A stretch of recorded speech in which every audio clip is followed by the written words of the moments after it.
Halo, jumpa lagi dengan saya Mas Agus Darmaji di seputar finance. Di chapter kali ini aku akan membahas salah satu pertanyaan dari, ya ada yang tanya lah ya dari beberapa teman. Dia bilang gini, Mas Agus, itu andai kata saya ambil kredit motor ya atau dengan DP minim, habis itu motor saya jual, aman nggak Mas Agus? Ya, dia tanya kayak gitu, aku bilang, wah ini kalau saya jawab nanti banyak yang meniru gitu loh. Ya tapi nggak apa-apa ya, ini namanya juga sebuah video dan kalian bisa memilih mana yang baik mana yang enggak, karena bagiku siapapun yang nonton video ini mereka udah dewasa semua. Jadi seperti ini teman-teman, ini contoh kalau kita beli motor katakanlah PCX yang seharga kita buat 30 juta sampai 35, kita DP 5 juta ya, dengan uang 5 juta, motor turun, kalau nama basic kita bersih, motor turun, habis itu gak usah dibayar sama sekali. Nah itu aman nggak? Ya kalau saya disuruh jawab di sini, saya jawab aman ya, aman, nggak apa-apa, memang nggak apa-apa ya, motornya dijual pun nggak apa-apa gitu loh. Cuman kalau saran saya jangan dibuang ya, jangan dijual, disimpan aja dulu, nanti teman-teman bisa melakukan pelsus ya, pelunasan khusus. Kalau soal pelunasan khusus sudah saya bahas di chapter sebelumnya, jadi aku hanya menjawab intinya saja, aman, habis itu gak usah dibayar selamanya, aman. Cuman resikonya satu, teman-teman hanya akan didatangi, ditagih, lo ini gimana, ditagih, dapat SP 1, 2, 3, terus somasi, ya kan? Terus kalau sekelas motor mungkin mereka akan bikin surat panggilan kepolisian, tapi bukan resmi dari pihak kepolisian, ya. Kalau ada beberapa temanku yang dapat surat seperti itu, tapi kayak ketikan sendiri gitu loh. Begitu saya cek di temanku, oh ternyata suratnya palsu, bukan asli dari pihak kepolisian, seperti itu. Ini untuk kelas motor ya, saya bahas di dunia motor dulu ini ya, karena yang ditanyakan perihal motor ya, saya jawab aman, itu yang pertama. Yang kedua, kenapa kok bisa aman? Karena buat teman-teman harga motor PCX itu kan 30 jutaan. Terus untuk sekelas finance, mereka kan jasa keuangan, jadi kalau mereka punya ribuan nasabah ya, ribuan nasabah, mungkin jutaan nasabah kalau di seluruh desa, mereka kalau ngurusin per cabang, ngurusin laporan kepolisian yang istilahnya nominalnya nggak seberapa, yang namanya jasa keuangan kan mereka kan intinya hanya profit, intinya kan duit keuntungan kan, seperti itu. Seperti harganya dia narik motor, dia lelang, dia dapat profit kan gitu. Tapi bagaimana kalau ada konsumen nasabah yang kredit nol, angsuran nggak dibayar sama sekali?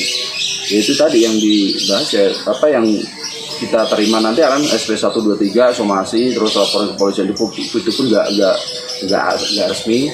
Nah alasannya kalau misalkan mereka melaporkan kita, itu juga butuh duit.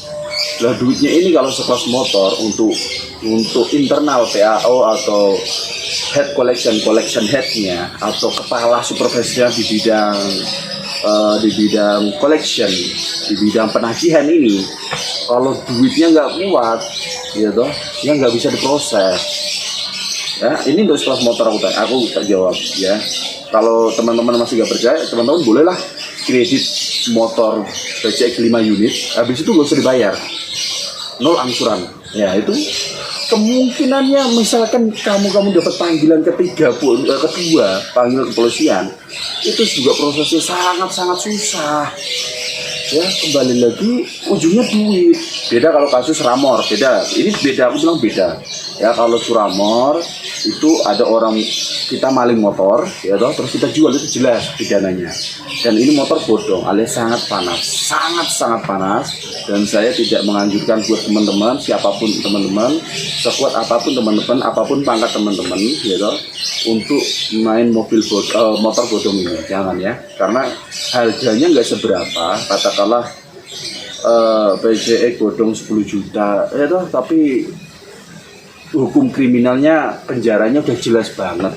Aku bilang sangat jelas. Entah sebagai penjual, entah sebagai pelaku, entah sebagai penadah, mereka semuanya akan kena. Ya ini bahas masalah itu lagi ya. Jadi intinya saya jawab buat temen yang tanya, kredit motor DP nggak usah dibayar tuh aman. Selama itu teman-teman sendiri atas namanya.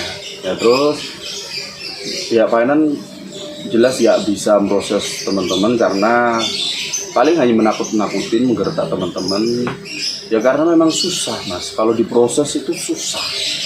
Aku bilang ini bukannya aku gimana-mana ya, soalnya banyak sangkalannya. Andai kata nih contoh, kalau ada pihak finance yang melaporkan teman-teman ya toh resmi ya toh, teman-teman akan dapat surat panggilan loh kepolisian. Nah sedangkan motornya aja masih ada ya toh, walaupun teman-teman nggak bayar. Polisi mana yang mau terima laporan ya toh, sedangkan motornya masih ada walaupun teman-teman tidak bayar angsuran. Nah gitu loh. Kalau ada polisi yang nerima ini laporan ya makanya dipanggil dulu kan, panggilan ya toh. Itu pun kalau teman-teman nggak datang pun nggak apa-apa aku bilang ya toh, nggak datang terus sampai akhirnya kok misalkan terpaksa, kok kemungkinan terburuknya itu mereka bawa ke rumah kita, bawa polisi, kok sampai segitunya.